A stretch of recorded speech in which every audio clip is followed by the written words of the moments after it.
Hello everyone, I'm Suriya. I live in Chennai.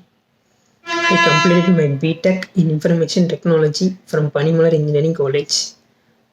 As soon as I graduated in the year 2020, I got to know about Evision from the Naukri app.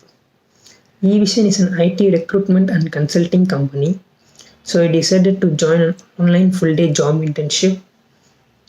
During the internship period, I learned several concepts like Windows administration, CCNA, virtualization, cybersecurity, and ITIL concepts. In Windows administration, I have learned workgroup, domain joining, Outlook configuration, DHCP configuration, and troubleshooting, and Windows deployment services, and so on. In CCNA, I have learned network fundamentals, IP address, subnetting, routing and switching techniques, and all the protocols, and so on. And in cybersecurity, I have learned various hacking techniques like password hacking using the Kali Linux.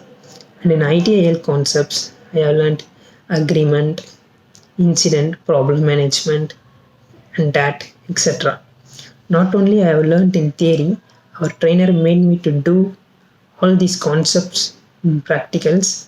By doing that practicals, I have gained a lot of confidence and I can understood the topic easily, which is very useful and which is very equivalent to the real-time work experience which you will get in IT companies. And the interview session they will keep each and every week, which boosts my confidence. And I came out of that interview fear now, and I'm very confident to attend the interview. I'm waiting for my opportunity. Thanks to the Evision team, and thank you.